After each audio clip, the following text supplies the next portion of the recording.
So let's continue. Last इसमें I think we saw थोड़ा सा एलोट्रोप्स के बारे में बात किए थे.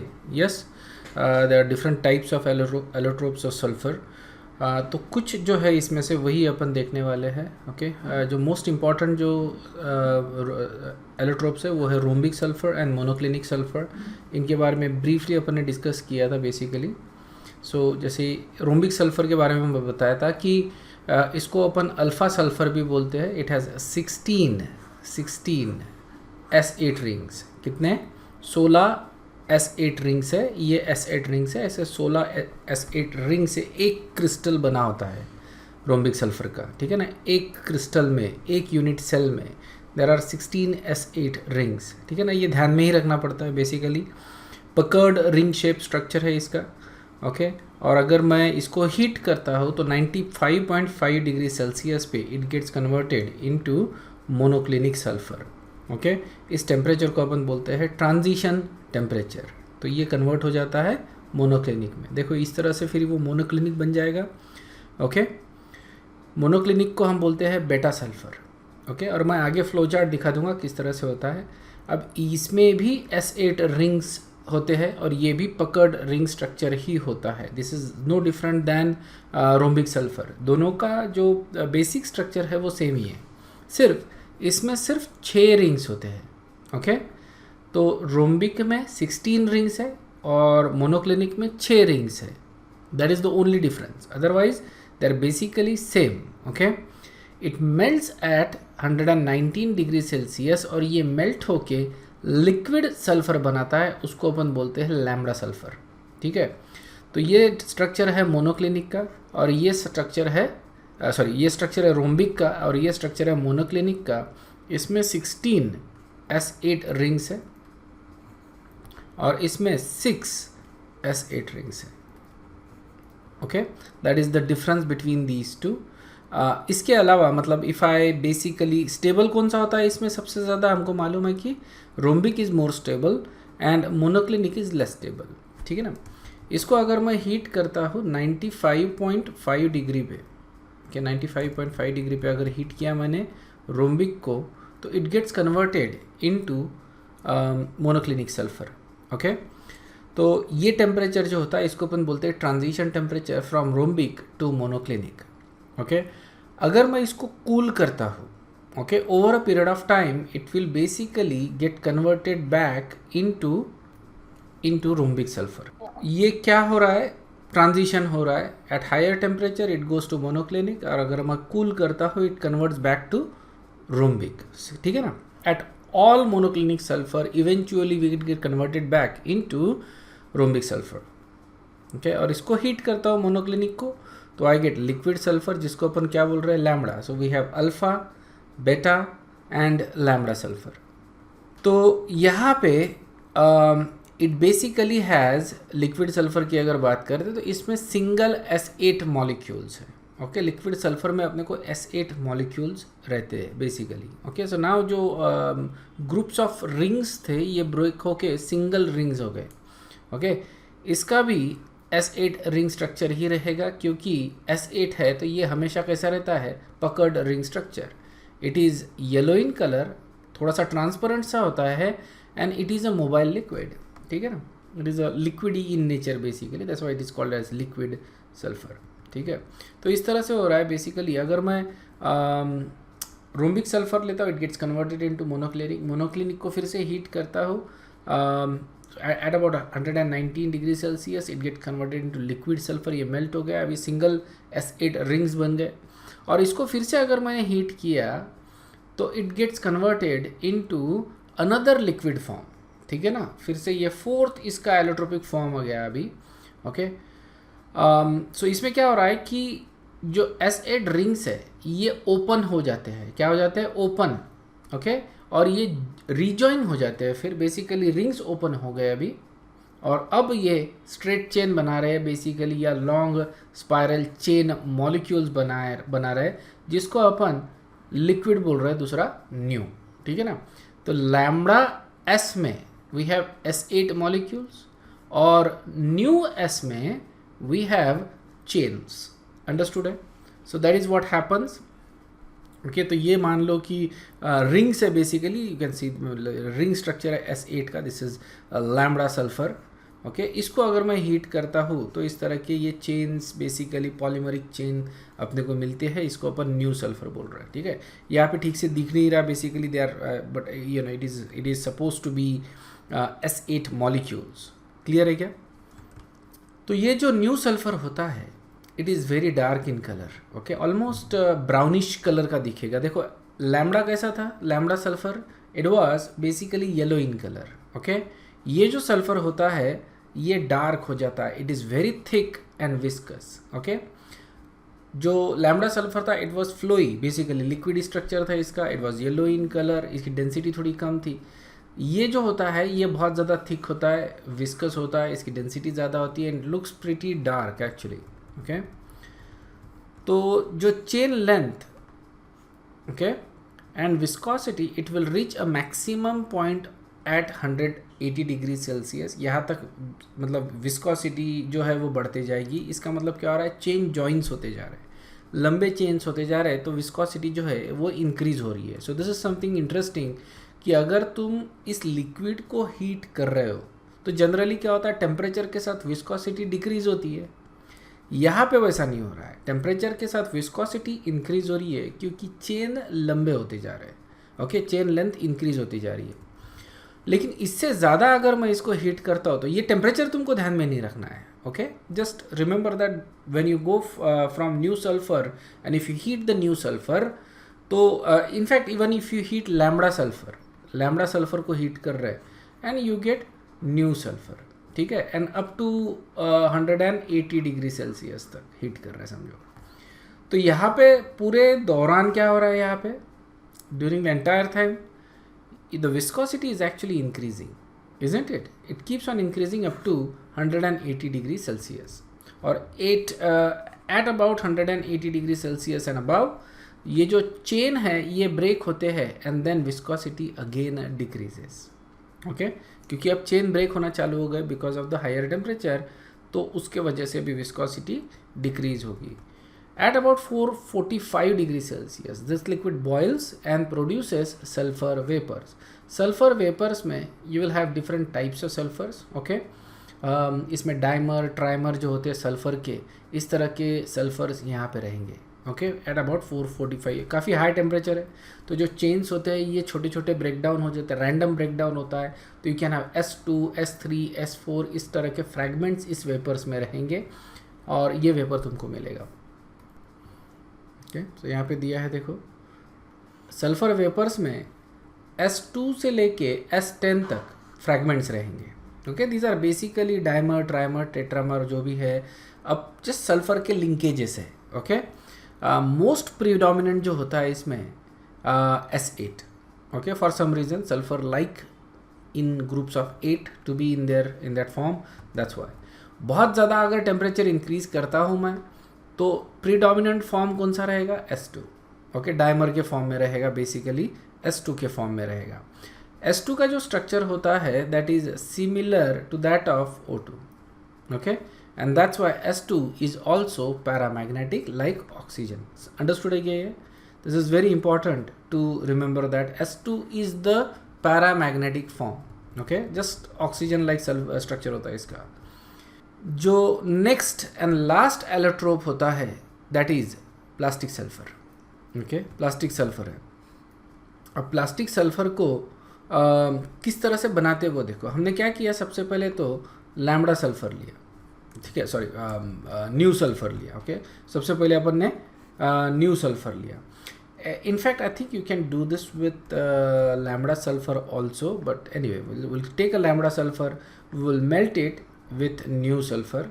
ओके यहाँ तक मेल्ट किया और ये जो लिक्विड सल्फर है बेसिकली, इजंट इट, ये डार्क कलर्ड लिक्विड होता है। ओके इसको तुमने कोल्ड वाटर में पोर कर दिया, कोल्ड वाटर में इसको डाल दिया बेसिकली, क्योंकि सल्फर वाटर के साथ रिएक्ट नहीं होता, it doesn't even dissolve in water, ठीक है ना। लेकिन जैसे ही मैं इसको पानी में डालता हूँ तो ये जो चेन्स है they become amorphous. Okay, I believe कि इसमें भी amorphous ही है because it is a liquid in structure, so it is amorphous. But यहाँ पे ये probably ज़्यादा predominantly मतलब molecular level पे क्या हो रहा है ये थोड़ा zoom करना थोड़ा सा difficult है, but I think it is like a very amorphous liquid and therefore it basically behaves like a rubber. इसकी जो properties होती है पानी में डालने के बाद, ठीक है ना, it basically behaves like a rubber. Okay, it's chain like जो molecules होते हैं, basically has a chain. It probably goes into some structural change basically because it is already amorphous, I guess, right? यहाँ पे अगर देखें तो it is also amorphous, isn't it? Because ये liquid है, but it is a liquid, so you cannot actually handle it. बराबर है कि नहीं? लिक्विड स्टेट में है, you cannot actually handle it. इसको अगर मैं ठंडे पानी में डालता हूँ तो इट इज़ स्टिल अमॉर्फस, वो कुछ चेंज नहीं हुआ. That is something that I strongly believe कि हो रहा है कि जैसे पानी में डालता हूँ now it gets cool down. Okay, cool down हो जाता है तो you can actually handle it, you can actually put it in your hand. इसको तुम ले सकते हो हैंड में, और अगर तुम इसको टच करते हो तो it will basically feel like rubber. Okay, अपना जो लिक्विड रबर होता है ना उस तरह का, लेकिन थोड़ा सॉलिडिक. इट एक्चुअली अगर if you think about it, it will basically feel like ये जो अपना बच्चों का प्ले डो जो होता है ना खेलने का, मालूम है ना, प्ले डो जो होता है बच्चों का खेलने का, it basically feels like that.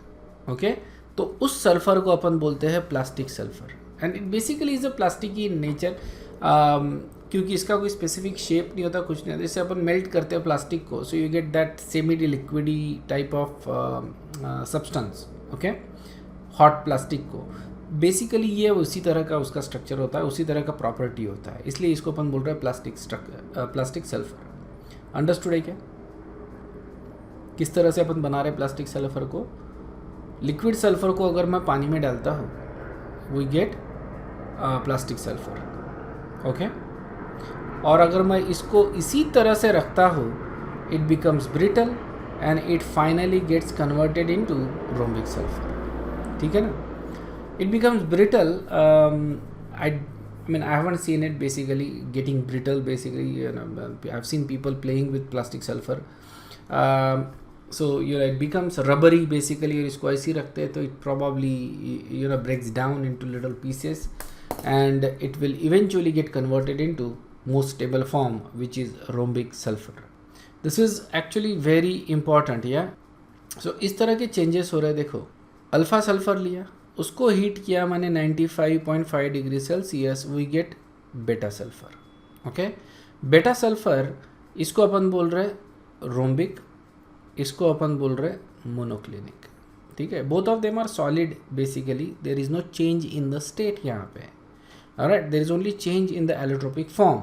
Okay, जैसे अगर मान लो for example if I heat oxygen and you get ozone, दोनों गैसेस है बेसिकली, एलोट्रोप्स जो है वो चेंज हो रहे हैं, एलोट्रोपिक फॉर्म्स चेंज हो रहे हैं, but there is no change in substance itself. Both मतलब it is oxygen basically in both forms. Okay, उसी तरह से it is a sulphur in both forms. Okay, and I believe कि जो colour है that also remains yellow in, if you go from rhombic to monoclinic, जो colour है वो भी येलो ही होता है. Okay, if you heat it further you get liquid. Okay, this is, you can say liquid 1. Okay, liquid, we'll just call it a liquid 1.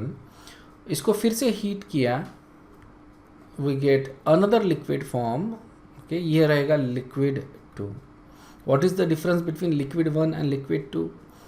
Basically यहाँ से लेके यहाँ तक डेंसिटी बढ़ते जा रही है. ओके, जो चेन्स थे, ओके, या जो रिंग्स थे यहाँ पे वो ब्रेक हो रहे. यहाँ पे मतलब this actually has S8, this is S8, this is also S8, this is also S8.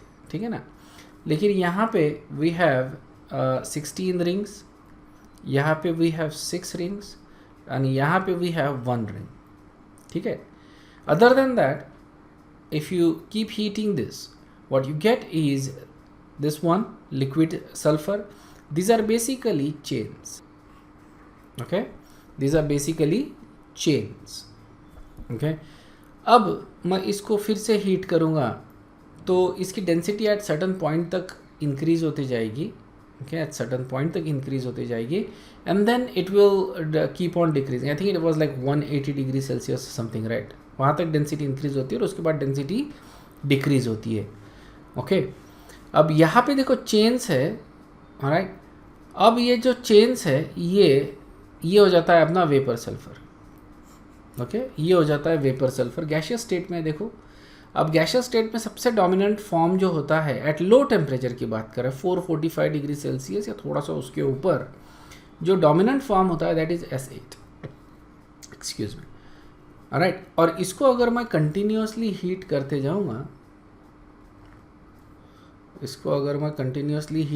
जाऊंगा, तो ये ब्रेक डाउन होते जाएगा S8, S6 में, S4 में, S3 में, 2 में.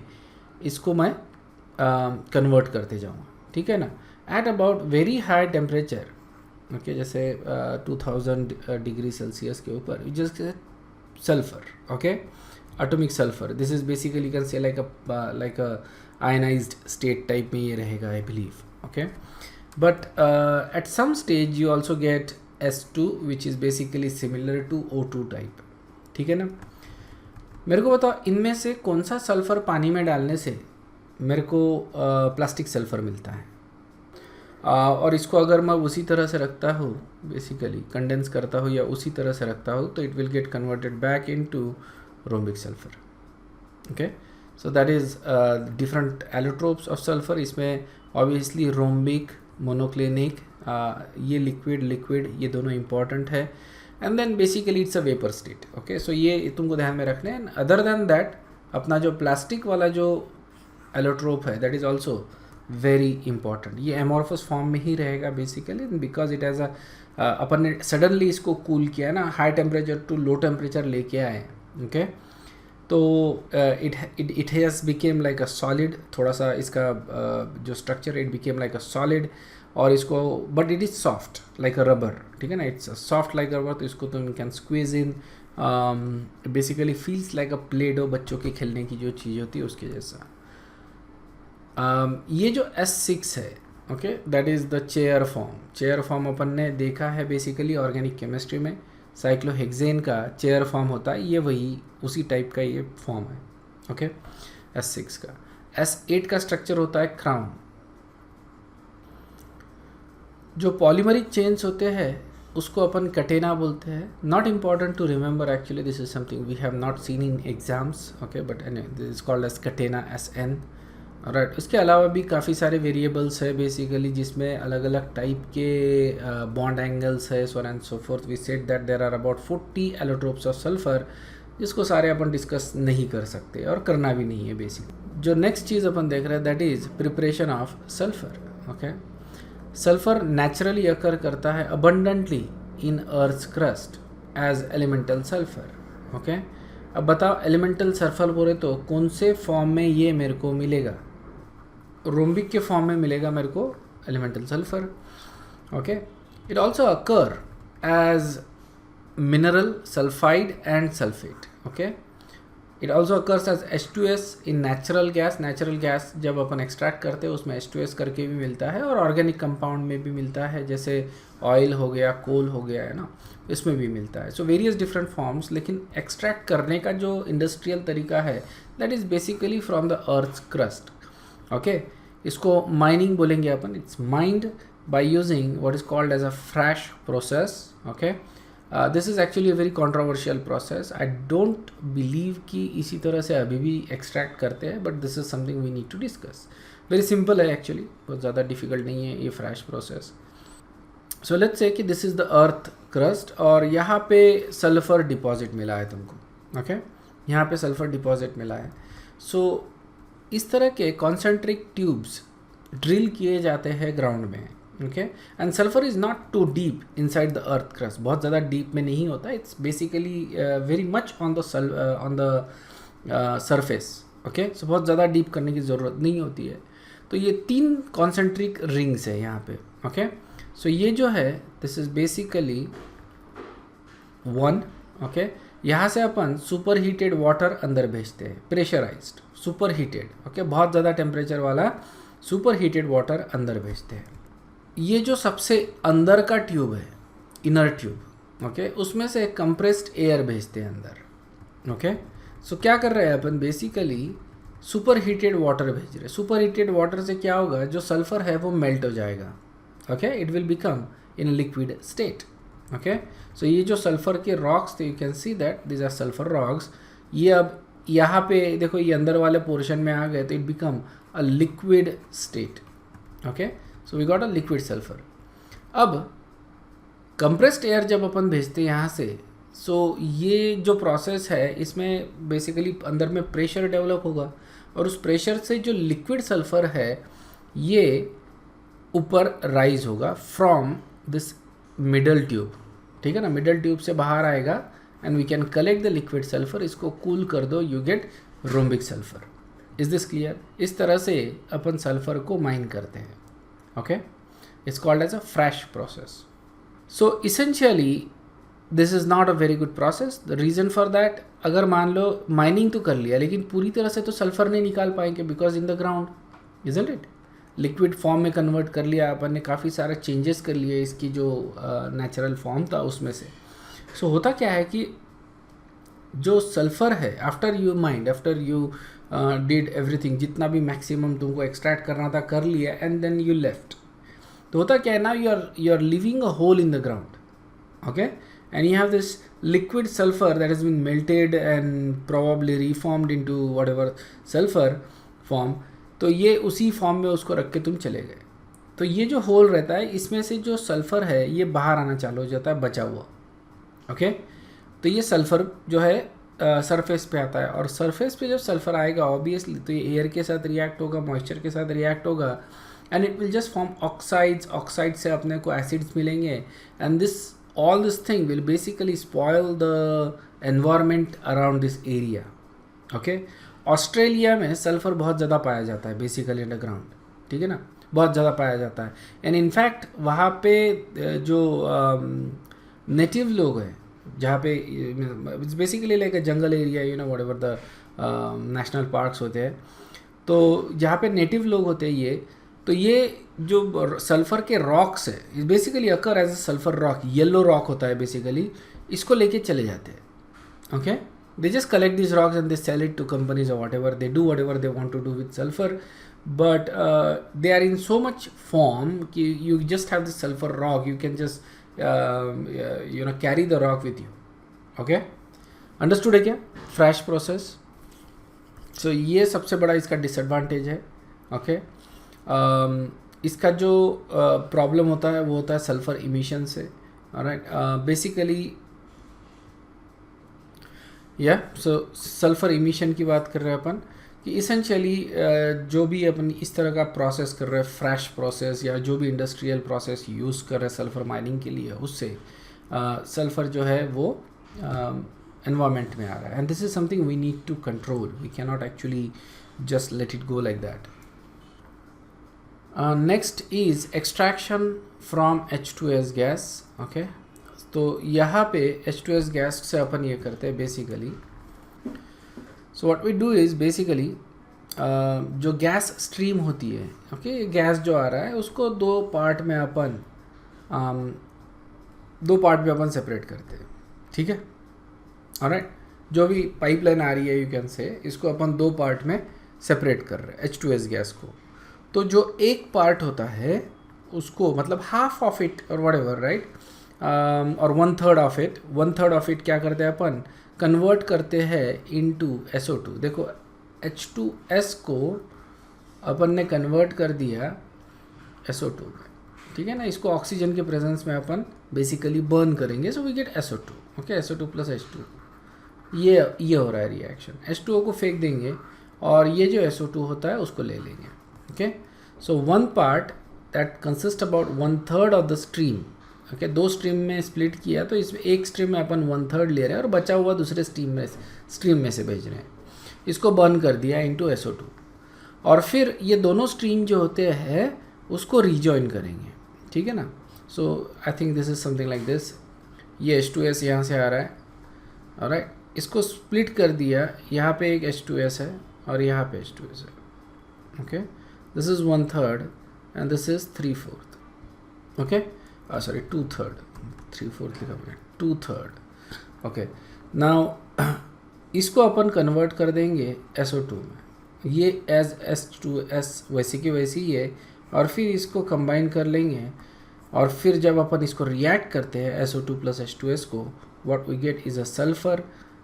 That is something we get from solid state. It is actually the gaseous state. फिर इसको कूल करेंगे तो it becomes rhombic sulfur. तो इस तरह से अपन H2S गैस जो कि फॉसिल फ्यूल के साथ ही मिलता है, नेचुरल गैस के साथ अपने को H2S गैस भी मिलता है.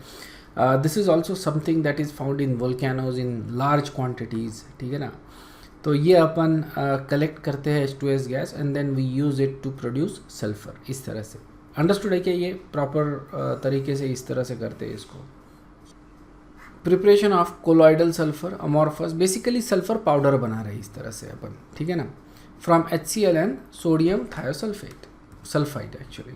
ठीक है, तो ये सोडियम थायोसल्फाइड लिया, HCl लिया, तो we get SO2 plus S NaCl plus H2O. तो ये जो मिल रहा है अपने को that is a colloidal form.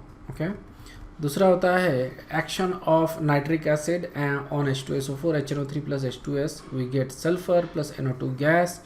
तो यहाँ से अपने को कोलॉइडल फॉर्म्स मिल रहे हैं. Anyway, you just need to remember the reaction और नो द रिएक्शन, किस तरह से सल्फर वाली रिएक्शन अपन मतलब सल्फर प्रिपरेशन रिएक्शंस देख रहे हैं यहाँ पे.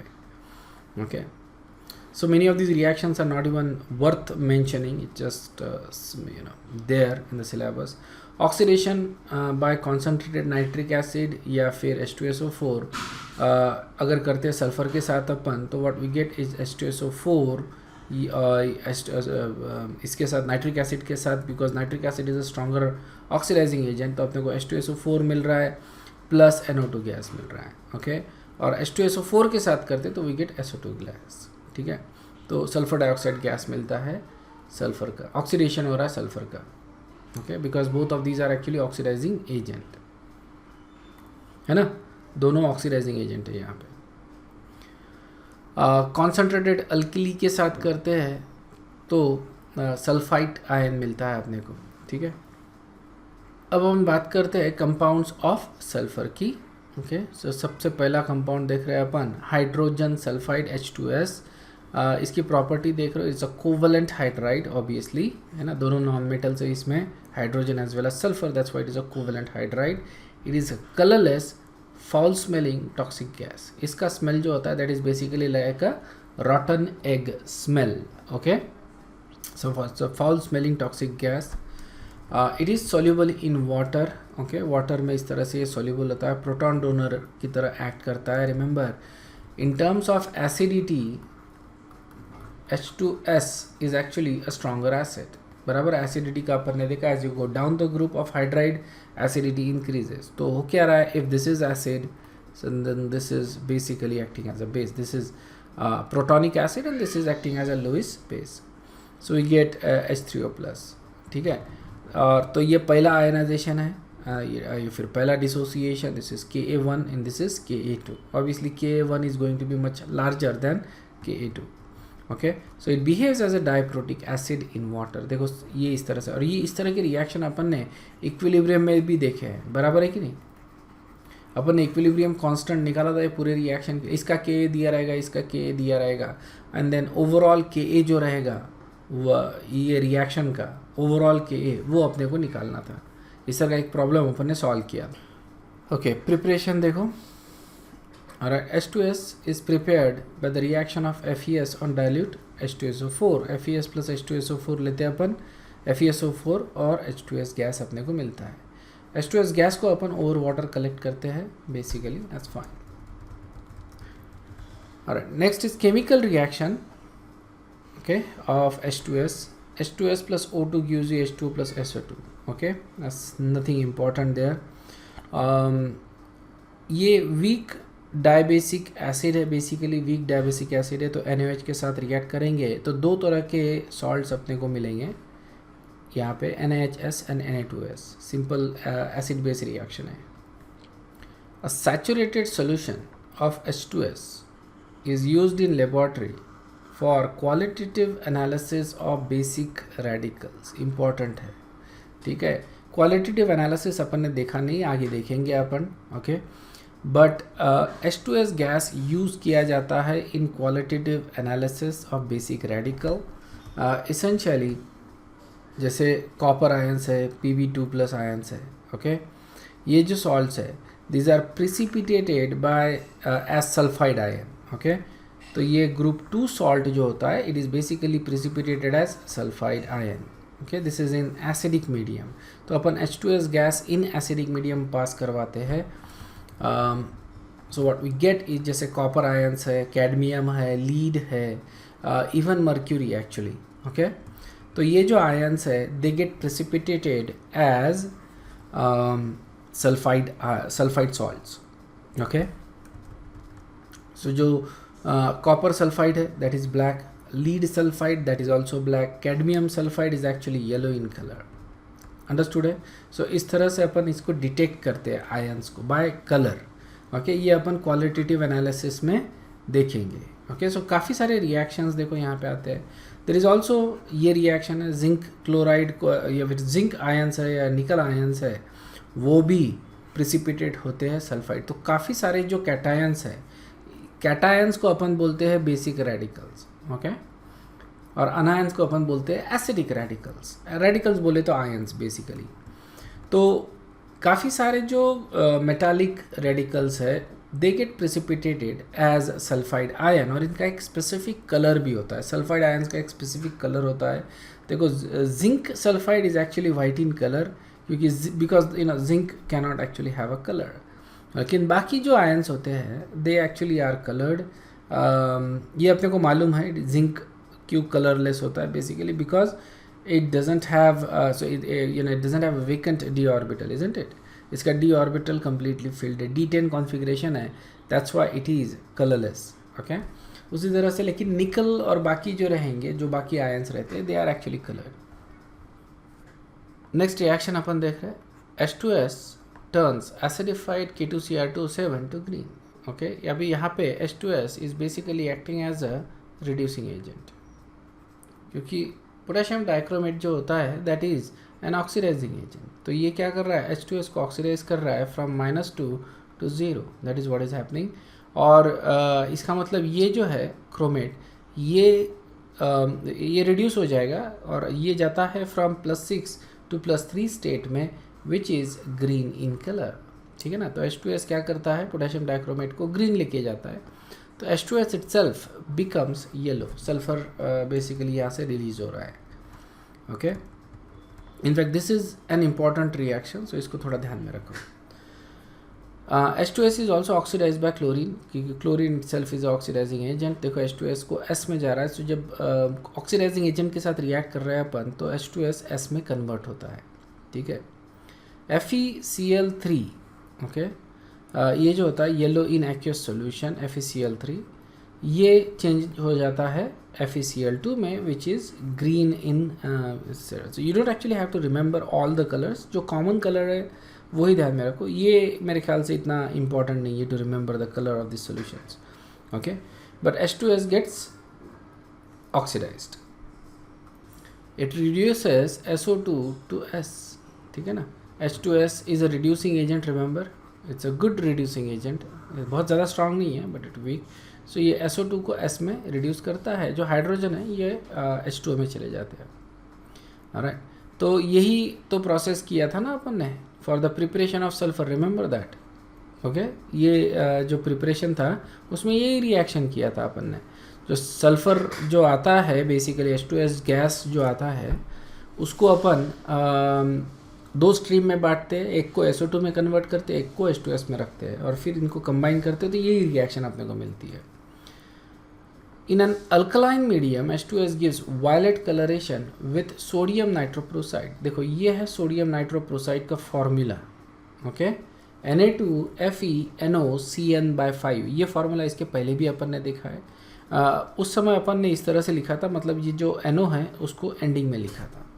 Okay, and I think that is actually accurate to write NO because ये अल्फ़ाबेटिकली लिखते हैं अपन. तो NO जो है नाइट्रोप्रोसाइड ये एंड में ही आना चाहिए. So it should actually be Na2FeCN/5 and NO.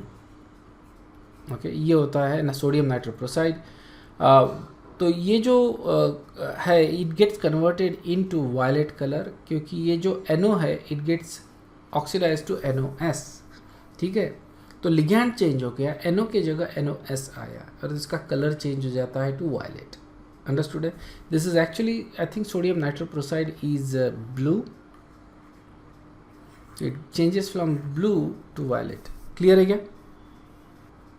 Okay. Yes, so I don't exactly remember the color, but I think it is blue, and it probably changes.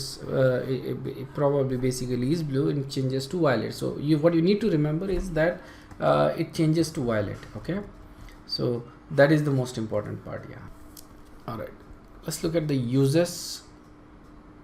Uses क्या है? Manufacture of thioorganic compounds. Thioorganic compounds को manufacture कर रहे हैं, as a laboratory reagent करके use कर रहे हैं, in the extraction of metals from ores, इसमें भी यूज़ करते हैं, and separate D2O from H2O. So these are the uses of it basically. Thio organic compound we already know, basically organic compound जिसमें sulphur है, ठीक है, उसमें use करेंगे obviously, isn't it? Laboratory reagent करके यूज़ करती है, और एक्सट्रैक्शन ऑफ मेटल्स इसमें भी अपन यूज़ करते हैं, ध्यान में रखना। काफ़ी बार अपने को कन्वर्ट करना पड़ता है ऑक्साइड ओर को सल्फाइड ओर में, so that we can separate them better. Okay, oxide ore को अपन कुछ नहीं कर सकते, ज़्यादा कुछ नहीं कर सकते, तो इसको अगर मैं सल्फाइड में कन्वर्ट करता हूँ तो I can reduce it little better, तो इसको अपन उसमें भी यूज़ करते हैं। ओके, नेक्स्ट जो कॉन्सेप्ट अपन देख रहे हैं that is oxides of sulphur. इसमें दो ऑक्साइड हम देखते हैं, SO2 and SO3, these are the most common oxide. काफ़ी अदर ऑक्साइड्स है, SO है, SO2, S2O3, SO4, S2O7, these are something that is not important for us. हमारे लिए दो ही ऑक्साइड इम्पॉर्टेंट है, because these are the ones that are actually most common. Okay, so sulphur dioxide देख लो। Okay, SO2 is a colourless gas, okay, and it has a choking smell. Choking smell समझ में आ रहा है ना? Okay, so basically इसका smell is very strong and it's quite acidic, so it feels like you're choking. It is very soluble in water, water में बहुत ज़्यादा soluble है, almost completely present as SO2 7H2, water में इस तरह से ये मिलेगा अपने को, और only traces of H2SO4 sulfurous acid may be present, okay, solution में। It cannot be collected over water. समझ में है ना? That is the reason why we cannot collect SO2 over water, because of its very high solubility. It is actually in fact reacting with water to give you इसको अपन adduct बोलते हैं, ये water adduct बनाता है, plus it also even probably react because it gets sulfurous acid, isn't it? SO2 plus H2O क्या मिलेगा? sulfurous acid, ठीक है। इनफैक्ट देखो वाटर में इट इज़ ऑलमोस्ट कम्प्लीटली अपन प्रेजेंट बोल रहे हैं as a water adduct, some is sulphurous acid. SO2 levels about 5 ppm are poisonous to man. समझ में आया ना? SO2 लेवल सल्फर डाइऑक्साइड अगर 5 ppm से ज़्यादा अगर हो जाए एटमॉस्फियर में, so it is poisonous to plant. Okay, जो प्लांट्स है they are harmed at appreciably lower level than this. Okay, इससे भी कम लेवल पे plants basically they will get damaged. Okay, so in essence हम बोल रहे हैं कि plants are actually more sensitive to SO2 level. Botany में I think there is a concept that is used, plants actually are indicators of our environment. समझ में आया ना? Plants actually tell us a lot about our environment. If you just observe the plants near you, okay, and if you see certain type of blotting on the leaf, किस discoloration दिख रहा है, तो it is indicator for certain types of gases that may or may not be there. So it is indicator that the environment is not actually healthy. समझ में आया ना? ये तूने पढ़ा है बॉटनी में, isn't it?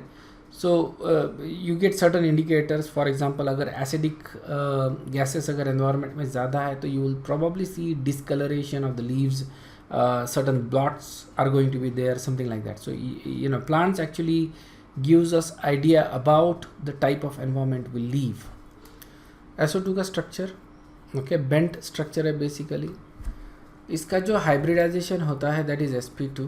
Okay preparation SO2 जो है इसको कमर्शियली इस तरह से बनाते हैं. बेसिकली सल्फर को सबसे पहले तो बर्न कर सकते हैं in presence of air, we get sulphur dioxide.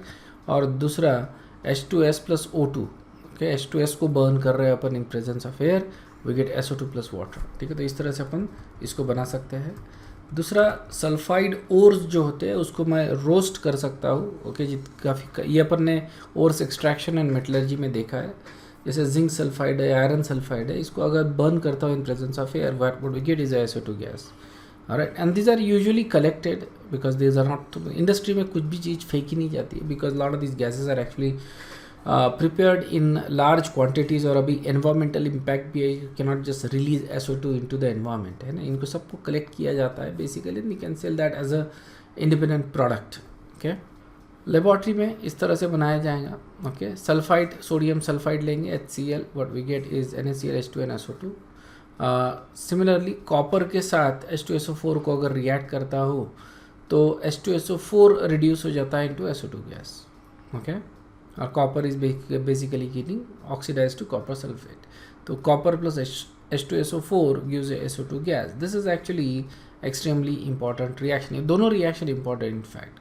Sodium sulphide gives you SO2 and copper H2SO4 gives you SO2 gas. तो ये चीज़ें ही तुमको ध्यान में रखनी है. Everything else is not necessarily to be remembered. Then we have chemical properties in reaction. Nothing important in fact. SO2 is acidic oxide. ठीक है ना. इसको अगर मैं पानी में डालता हूँ तो यहाँ पे देखो it accepts a proton from accepts a OH minus ion from water because you know ये acidic है तो water is basically donating OH minus ion, it's acting as a base.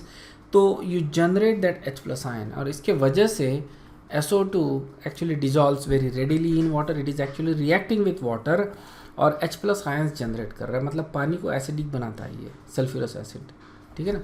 तो ये SO2 is a very acidic oxide because of that. Okay, because it generates H plus ion. ये दो तरह के salts बनाता है सल्फ्यूरस एसिड के. Okay potassium KHSO3 and K2SO3 KOH के साथ जब रिएक्ट करवाते हैं अपन तो दो तरह के सॉल्ट बनाता है. SO2 is a reducing agent in water. Okay और ये नेसेंट हाइड्रोजन लिबरेट करता है बेसिकली. ओके तो ये हो रहा है. Just something you need to remember. और दूसरा it also reduces acidified potassium dichromate to green chromium. ठीक है ना. तो ये रिड्यूस कर रहा है. देखो S जो सल्फ़र है यहाँ पे it is getting oxidised to sulphur. Okay so maybe not this sulphur but you know this sulphur it is getting oxidised to SO4 two minus. Okay तो ये +4 से +6 में जा रहा है और chromium actually gets reduce to +3. Okay so this is reduction and this is oxidation. Okay oxidation from +4 to +6 और chromium का रिडक्शन हो रहा है फ्रॉम +6 टू +3. ओके और ये इसलिए हो रहा है because of the ionic this particular ionic reaction. SO2 plus H2O gives SO4 4H+. Okay and 2 electron. ठीक है. तो इस तरह से भी ये it is acting as a reducing agent. Okay it is a reducing agent. तो एक तो नेसेंट हाइड्रोजन भी लिबरेट कर रहा है, दूसरा पानी में it is also releasing 2 electrons. Okay so it is acting as a reducing agent in both cases. समझ में आया ना. तो ये ऑक्सीडाइज हो जाएगा सल्फेट आयन में और क्रोमियम को ये रिड्यूस कर रहा है बेसिकली. और you can say chromium is oxidising agent. Essentially chromium sulphur को ऑक्सीडाइज कर रहा है. You can also say that. उसी तरह से मैग्नेट आयन को Mn2+ में कन्वर्ट करता है. तो ये पर्पल कलर का होता है एंड सेम रिएक्शन तुमको दिख रहा है यहाँ पे. ओके सो रेडॉक्स रिएक्शन ही है. पोटेशियम आयोडेट जो होता है ओके पोटेशियम आयोडेट इसको कन्वर्ट करता है आयोडीन में. ओके सो ये स्टार्च पेपर है बेसिकली. स्टार्च आयोडेट पेपर इसको अपन क्या कर रहे हैं कन्वर्ट कर रहे हैं into blue. Okay starch iodate paper को, KiO3 इसको अपन कन्वर्ट कर रहे हैं ब्लू में। अंडरस्टूड आ रहा है ना? तो ये पेपर के ऊपर ही लगा हुआ है बेसिकली। पेपर को अपन डिप करते हैं पोटेशियम आयोडेट सॉल्यूशन में और इसको फिर रिएक्ट करते हैं विद SO2, पास करते हैं SO2 गैस इससे। So it turns blue because the formation of iodine, क्योंकि इसके ऊपर ऑलरेडी स्टार्च लगा हुआ है तो स्टार्च और आयोडीन का कॉम्प्लेक्स ब्लू रहेगा। ओके और SO2 कन्वर्ट हो गया तुम्हारा H2SO4 या जो भी है इसमें बेसिकली S2 फॉर्म्स, तो दोनों फॉर्म में कन्वर्ट हो रहा है। ओके दोनों में इसका +6 का ही ऑक्सीडेशन स्टेट है। सो ये जो रिएक्शन है it can be use to determine the concentration of SO2। Quantitatively अपन डिटरमाइन करने के लिए कि SO2 कितना है या फिर है या नहीं है, ये डिटरमाइन करने के लिए अपन यूज़ कर सकते हैं। तो ये हो गया। देखो तो इसमें क्या करेंगे, जो आयोडीन जो लिबरेट हुआ है उसको अपन हाइपोसॉल्ट से टाइट्रेट करेंगे और इससे अपन आयोडीन का कॉन्सेंट्रेशन पता करेंगे और आयोडीन से अपने को पता चलेगा कि SO2 कितना था। ओके इसको अपन बोलेंगे आयोडोमेट्रिक टाइट्रेशन। जो अपन ने देखा था उसमें यही करते हैं अपन, है ना, आयोडीन लिबरेट करवाते हैं और आयोडीन को फिर अपन ये करते हैं। आईडीमेट्रिक होता है डायरेक्ट टाइट्रेशन, डायरेक्ट आयोडीन को टाइट्रेट कर रहे किसी रिड्यूसिंग एजेंट के साथ। ओके और यहाँ पे अपन रिड्यूसिंग एजेंट को ऑक्सीडाइजिंग एजेंट के साथ टाइट्रेट कर रहे हैं, स्ट्रॉन्ग ऑक्सीडाइजिंग एजेंट के साथ आयोडीन लिबरेट हो रहा है, ठीक है ना। और फिर ये आयोडीन अपन टाइट्रेट करते हैं विथ हाइपोसॉल्ट के साथ and we determine the concentration of iodine from we determine the concentration of SO2, ठीक है। तो ये यहाँ पे अपन इक्विवेलेंट वाले कॉन्सेप्ट्स यूज़ करते हैं। It reduces halogens to halo acids. Okay halogen को अपन हैलो एसिड्स में कन्वर्ट कर रहे हैं, दैट्स फाइन। ओके ब्रोमीन को हम ब्रोमीन को अपन रिड्यूस कर रहे हैं, फ्रॉम 0 to -1। ओके उसी तरह से आयोडीन को अपन रिड्यूस कर रहे हैं फ्रॉम 0 to -1। समझ में आया ना? तो यहाँ पे ये जो SO2 है it is acting as a reducing agent. Okay so यहाँ पे थोड़ा सा इसका रोल जो है वो चेंज हो गया है। It is acting as a reducing agent. It also reduces ferric ions to ferrous. Okay Fe3+3 को +2 में, यहाँ पे भी it is acting as a reducing agent, ठीक है ना। So it is basically acting as a reducing agent. इसमें क्या होता है, it gets oxidise to sulphate ion और ये किसी को रिड्यूस कर रहा है, इजंट इट? क्लियर है? सो एक टिपिकल प्रॉपर्टी जो SO2 की अपने को मिल रही है from all this reaction is that it is acting as a reducing agent और ये खुद ऑक्सीडाइज हो जाता है SO4 में, सल्फेट आयन में ऑक्सीडाइज हो जाता है and you get all this reaction. So most of the reactions are very simple. Okay obviously तुमने देखी नहीं है तो पहली बार देख रहे हो तो that should be fine. Okay इसको बार बार देखोगे तो you get used to it and you realize that these are easy reaction, इनको अलग से याद करने की ज़रूरत नहीं है। All you need to do is just go over the reaction couple of times, you should be fine। याद करने की कोशिश भी मत करो, it is too much of work। Okay और क्योंकि एग्ज़ाम में आएगा नहीं आएगा इसकी कोई गारंटी नहीं है। चेंज ऑफ रोल देख लो। सल्फर डाइऑक्साइड जो है they acts as a oxidising agent towards stronger reducing agent, ठीक है। तो Fe+2 को +3 में कन्वर्ट कर रहा है। जो रिएक्शन अभी अपन ने देखा था उसी का एग्जैक्टली उल्टा हो रहा है। Fe+3 तो जो थोड़ी देर पहले रिएक्शन देखा था उसमें Fe+3 को +2 में कन्वर्ट कर रहा था, यहाँ पे +2 को +3 में कन्वर्ट कर रहा है। So in this case it is getting reduced, isn't it? So this is getting reduced. So ये हो रहा है अपना रिड्यूसिंग एजेंट एंड ये हो रहा है अपना ऑक्सीडाइजिंग एजेंट। तो इसमें देखो it is acting as a oxidising agent when there is a strong reducing agent, ठीक है। तो यहाँ पे ये रिएक्शन ऑलरेडी अपन देखे है बेसिकली। ओके यहाँ पे भी देखो sulphur dioxide is getting reduce, so it is acting as a oxidising agent. Okay इसके यूजेस देख लो। SO2 is use to make other products. Okay काफ़ी अदर प्रोडक्ट्स इसको बनाने में यूज़ करते हैं। So these are just reactions, ठीक है ना। There is nothing in it. You just read these reaction, there is nothing to explain in these reactions। SO2 has also been used as a non-aqueous solvent, non-aqueous solvent करके भी use करते हैं in certain reactions, organic and inorganic. We don't actually use them very often, बहुत ज़्यादा use नहीं होता है, but we can use that. The reason is basically one of the problem is that it is a acidic oxide, so you obviously need to be very careful when you deal with it, isn't it? So that's why we don't actually use it quite a lot. Okay. So I think that should be fine. हम लोग sulphur trioxide SO3 को next इसमें ही देखेंगे. Okay guys, if there is no question, you guys can leave. Thank you very much. Bye bye. I'll see you in the next class.